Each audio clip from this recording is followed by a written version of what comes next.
When we think of the internet, all this comes to mind.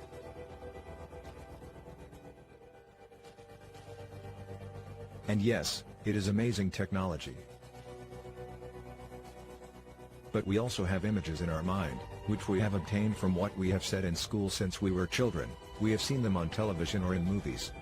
When we talk about telecommunications, we also think about this. But how close to reality are those images? How is the whole world connected to the internet? Are there satellites floating up there? First, we have to know how telecommunications and the internet work globally. The reality, and it can be verified, is that all the countries in the different continents are connected to the internet through fiber optic submarine cables. That's right, with cables. While most of us now experience the internet through Wi-Fi and phone data plans, those systems eventually connect with physical cables that rapidly transport information across the oceans.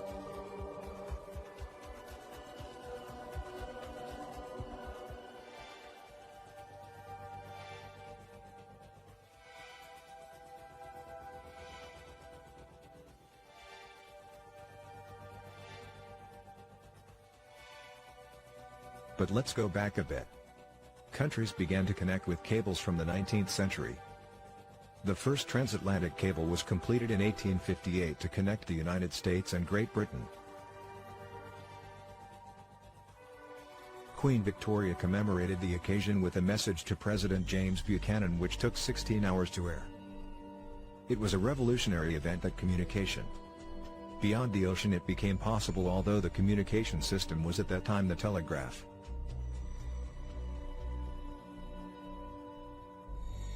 In 1866, the transatlantic submarine cable was completed and the submarine cable networks in the world gradually expanded. In the following years, more cables were laid that connected more countries and continents to each other. In 1876, the telephone was invented and dramatically expanded as a method of communication. In 1891, the world's first submarine telephone cable was built in the English Channel.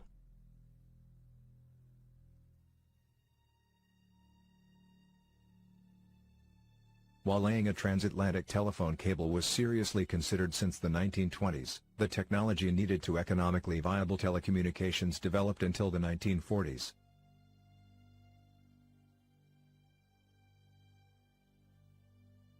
In 1956, the first transoceanic cable, TAT-1, was laid. This could only carry 36 calls at a time, but it also contained a direct line from Moscow to Washington, D.C. At the beginning of the 60s, they already had the idea of being able to connect computers to each other. In 1964, the first trans-Pacific submarine cable was built, and after that, many other trans-Pacific undersea cables were continuously built.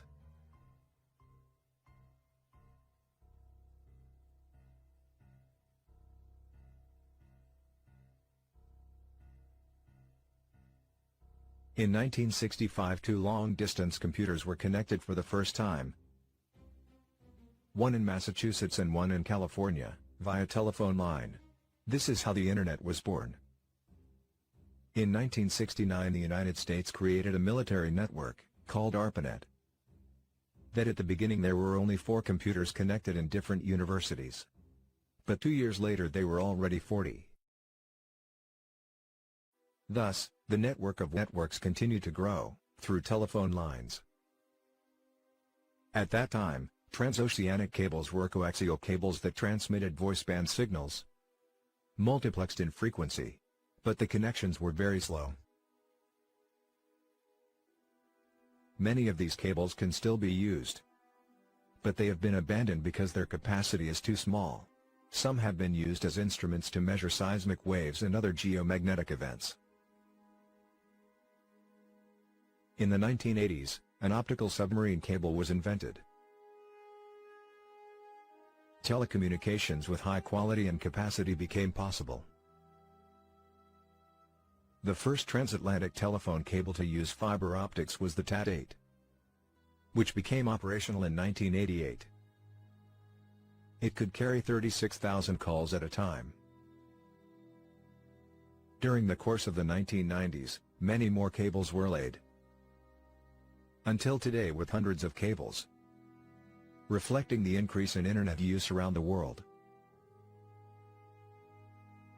Today, the main method for international telecommunications. It is with the use of submarine cables. Modern cables use fiber optic technology to carry digital data. They include telephone, internet and private data traffic. The reliability of submarine cables is high, especially when multiple routes are available in the event of a cable break. Furthermore, the total carrying capacity of submarine cables is terabits per second.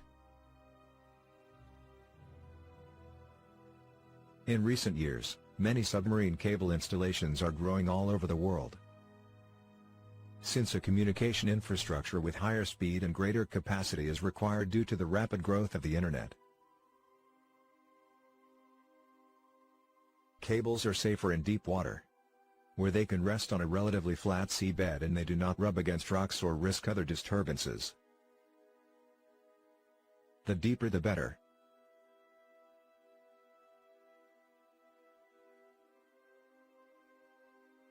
Closer to shore, cables are buried under the seabed for your protection, which explains why no cables are seen on the beach. But in the depths of the sea they are placed directly on the ocean floor.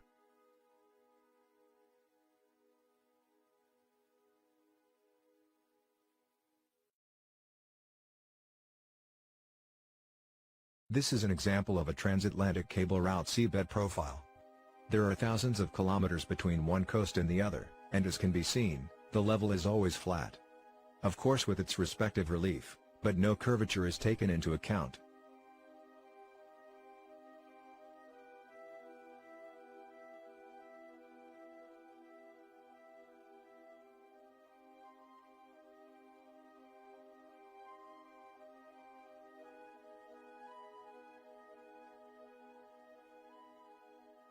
There is no curvature, only relief. Water always maintains its level between continental masses. That is why they talk about sea level. As seen in this illustration, in 13,000 kilometers away, the ocean maintains its same level. Only the relief and depth change. All cables currently in service use fiber optic technology. In the modern era, telecommunications companies ran most of the cable. But for the last decade the American tech giants they began to take more control. Facebook, Google, Amazon, Apple and Microsoft, they are now building their own systems submarine cable, so they have control over the infrastructure on which they depend. Facebook and Google built one of the largest cables to connect Los Angeles and Hong Kong, called Pacific Light Cable Network. The approximately 13,000 kilometers long high-speed cable. This cable can move data at a speed of 144 terabits per second, which would make it possible to have 80 million calls simultaneous high-definition video conferencing between Hong Kong and Los Angeles. Google also built a cable between Oregon and Japan, and Facebook and Microsoft built one that connects Virginia with Spain. Currently, there are more than 1.2 million kilometers of cables connecting continents to support our demand for communication. Telecommunications operators, mobile operators, multinational corporations, governments, content providers and research institutions. They depend on submarine cables to send data around the world. Something curious is that so far there are no submarine cables between Australia and South America. Perhaps because of the great distance between these 2 points, the risk of placing it in those latitudes of the Pacific Ocean and also for the cost involved. But you may be wondering, what about the radio? Since it is wireless. Well, in this case its spectrum is limited, the range and spread depends on the frequency bands. That can range from a few tens of kilometers to hundreds of kilometers, or in the case of the LF and MF bands, The longest range is approximately 1,500 kilometers, depending also on the weather and terrain conditions. Electromagnetic waves do not travel indefinitely. They fade as the distance increases until they disappear.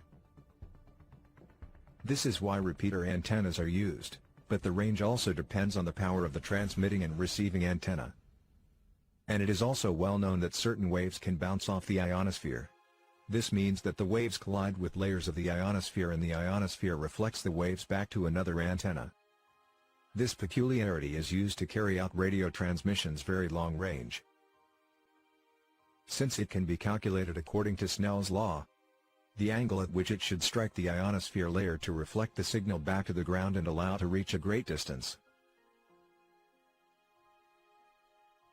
Land communications have been around for a long time. LORAN long-range navigation. It was developed during the Second World War, with a range of up to 2,400 kilometers, using towers at different points and islands, to provide coverage for navigation. The signal bounces off the ionosphere and reaches the next tower. Since then, incremental improvements have been made to this technology in power, range, and efficiency. Tropospheric scattering is also used. Radio waves are reflected by this layer of the atmosphere, which is the lowest portion and makes communication possible between antennas at greater distances. That is why we also see parabolic antennas oriented in a specific direction to receive the signal. This is how the so-called satellite TV also works, since they are electromagnetic waves. Remember that radio waves are a type of electromagnetic radiation, best known for its use in communication technologies such as television, mobile phones and of course the radio. So this is how streaming works on all these services that we use daily. Not with satellites in space. Television or radio services that have the word satellite. Perhaps more for an image and marketing issue, for wanting to highlight its technological part. But they work the same, with transmitting antennas, receivers and decoders. As we have already seen, today, more than 99% of international communications are carried out through fiber optic cables. The remaining 1% are transmitted by antennas, parabolic reflectors, airplanes, solar drones, towers and satellites on high-altitude balloons. Up to here and knowing this, the idea of satellites floating in space is discarded. But then do they exist? Well, those only exist in images, animations and science fiction. There is not a single real image or video of a satellite on the internet. If you search, all the images that appear are animations or compositions created by computer. Why don't mobile phones work in desolate areas like mountains, jungle, some rural areas or far from the coast? That's because cell phones rely on towers and towers triangulate their position. We already know that the range also depends on the quality and power of the receiving equipment. If it were for satellites in space, then there would be a signal anywhere on Earth and it would not be lost. The origins of satellites come from the mind of the famous science fiction writer, Arthur C. Clarke. He wrote Arthur C. Clarke's 1945 proposal for geostationary satellite communications. Then this idea continued to appear in science fiction books and later in movies, until it occurred to them to take it to the staging of reality and create satellites out of science fiction.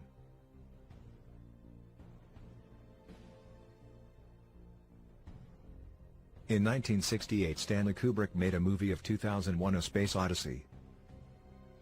From Clarke's novel of the same name, it is said that Kubrick was hired to make the moon landing. One could assume that 2001: A Space Odyssey was a rehearsal prior to the Apollo mission.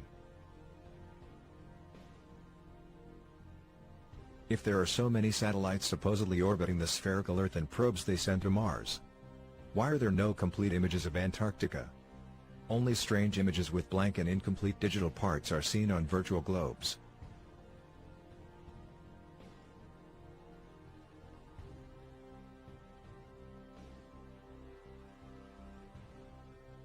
How do satellites survive over 2,200 degrees Celsius in space?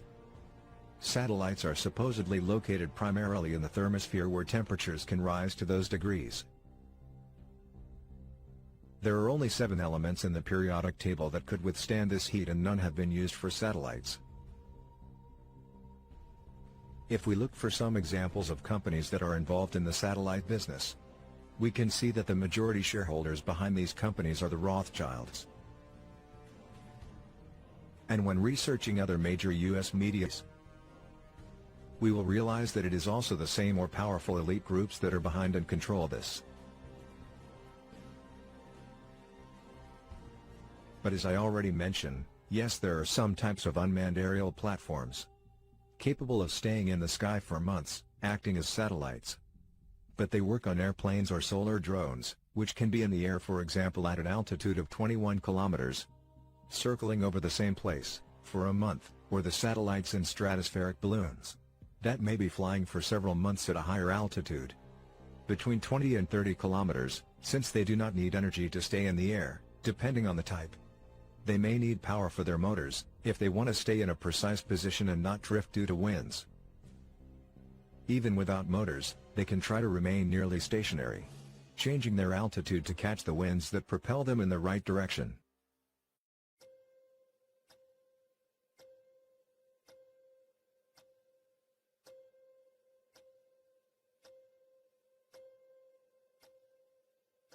As well as the tide balloons, which maintain their position.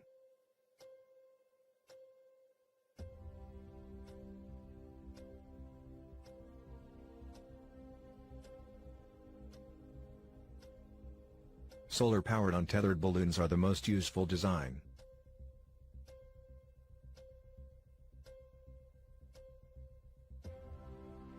All these vehicles are used for the aerial photo service that we see on maps, radars, optical observation, signal intelligence, weather and telecommunications such as internet or mobile telephony, for example, acting as cell towers 20 kilometers and providing near-perfect coverage in a range of up to 200 kilometers, offering an easy and fast way of coverage for a remote or specific regions. Also in military networks, surveillance, among other applications. There are at least 18 different platforms that can be used independently or in groups to provide all these services. And they can certainly be misperceived as satellites by the public. That we have always mistakenly thought that they are floating in space, but they are not. So we could say yes, if there are devices flying in the sky that are part of it. Remember, 1% of the telecommunications technology used worldwide. The other 99% is through submarine cables. There is no point in continually risking launching satellites into space if they already exist. More profitable, reliable and easy to maintain ground systems, which is true. But they say there are more than 2,600 satellites supposedly orbiting in operation. And in total, with those that no longer operate but are still floating, they are about 4,900 objects, and they say they will continue to launch even more. But in addition, there are up to 370,000 pieces of space debris flying at speeds of up to 35,000 kilometers. After seeing and understanding how telecommunications really work, we can realize and have a clear idea of what is happening in this world. And one of the most important aspects to understand it is looking at the cost of a satellite. Of those who supposedly launch into space, ranging from US $50 million to US $450 million, plus another $1 million for launch cost, plus another $1 million a month for monitoring it, etc. That is, a round business. Where will all that money go?